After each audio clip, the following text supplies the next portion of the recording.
train ride from London to Edinburgh was picture perfect, and I'm so glad that I decided to take the train instead of flying there. While it's a lot more expensive than flying, it's definitely worth the money. So if you're wondering how to get to Edinburgh from London, please do take the train. You're gonna thank me later.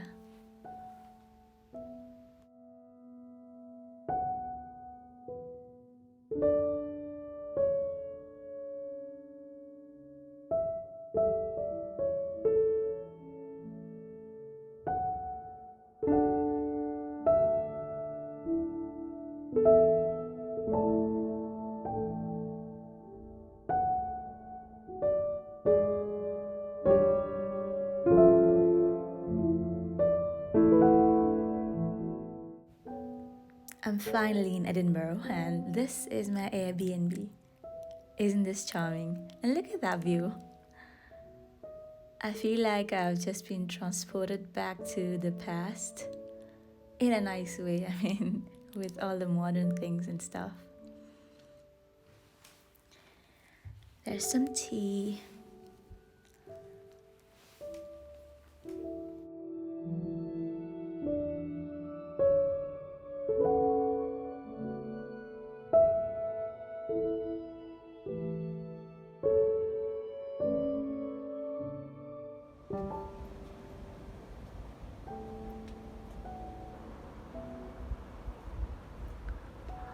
Oh my god, how gorgeous are these?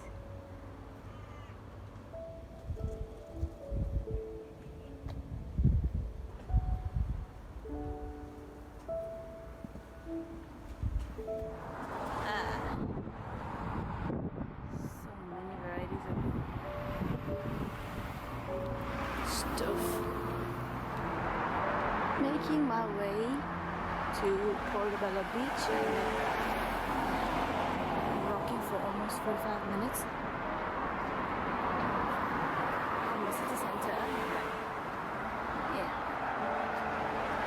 this is what it was. Since I only had a couple of days, I wasted no time slipping into my walking shoes.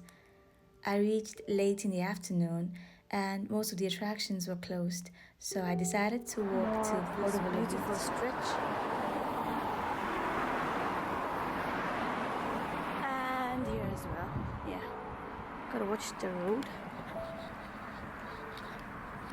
Kinda hate doing vlogs because I hate the sound of my voice. I totally could live here.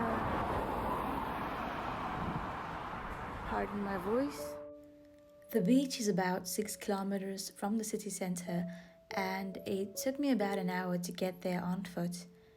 I find that the best way to get to know a city is on foot, and I try to walk as much as I can while traveling.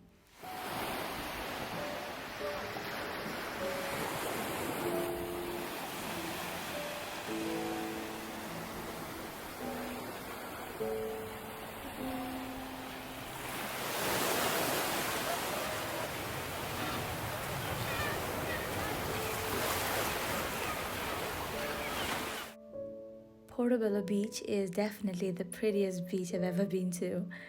I felt odd walking around fully clothed, but it was almost winter and it was way too cold for a dip in the water.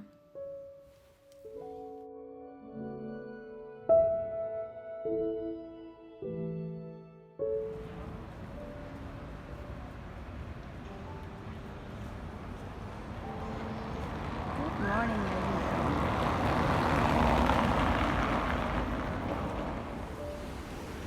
Day 2 in Edinburgh, and I have decided to walk the Royal Mile. I'm just behind the Palace of Holyrood House, commonly referred to as Holyrood Palace. It is the official residence of the British monarch in Scotland. It has served as the principal residence of the kings and queens of Scots since the 16th century.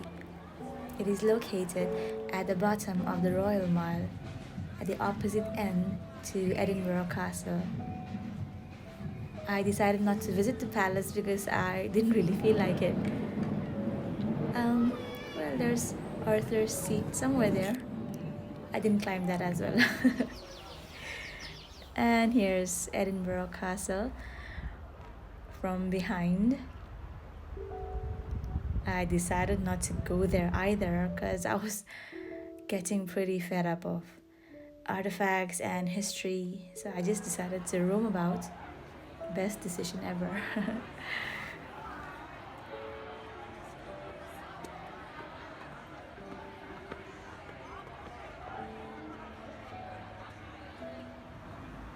Greyfriars Bobby was a Skye Terrier who became known in the 19th century for spending 14 years guarding the grave of his owner until he died on 14 January 1872 of cancer of the jaw, according to a necropsy performed. There are many versions of Greyfriar Bobby's story. The best known version is that Bobby belonged to John Grey, who worked for the Edinburgh City Police as a night watchman. When John Grey died, he was buried in Greyfriars Kirkyard. Bobby then became locally known, spending the rest of his life sitting on his master's grave. He was buried just inside the gates of Greyfriars Kirkyard, not too far from John Grey's grave. This commemorative statue and a nearby grave are major tourist attractions.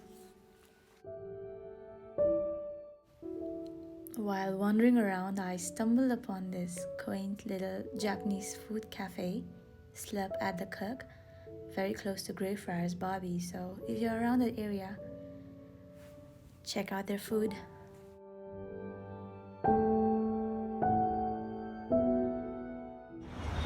The elephant house. And the bus. This is supposed to be the birthplace of Harry Potter. The Elephant House is one of the cafes in Edinburgh where J.K. Rowling wrote the first Harry Potter novel. It is quite a common sight to witness a crowd both outside and inside the cafe.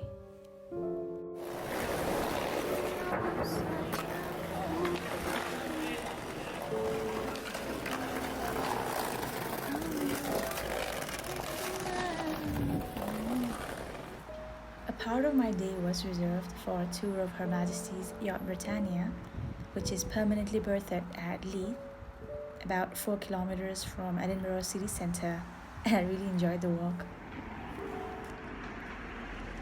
Just walking around town. This is Leith.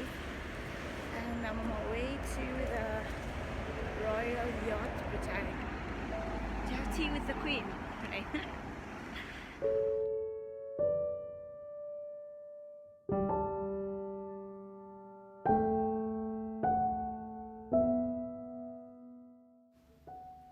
Her Majesty's Yacht Britannia is also known as the Royal Yacht Britannia. It is the former royal yacht of Queen Elizabeth II, in service from 1954 until 1997.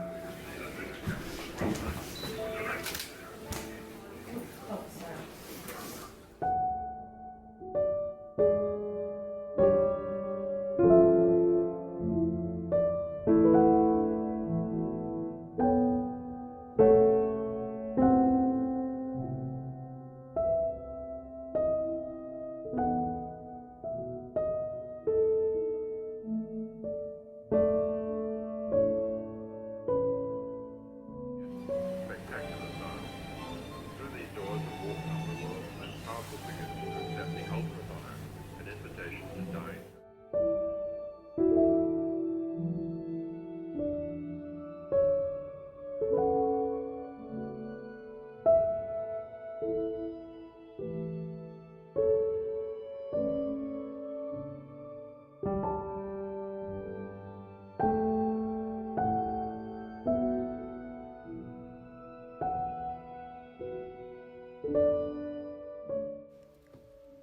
Everything is so well maintained, and this tour really shines a light on the way the royals live even outside of the royal homes.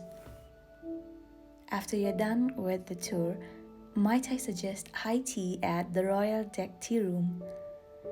It is simply a must. Though it's a little pricey, I felt that the experience was worth it. At least for me, it was.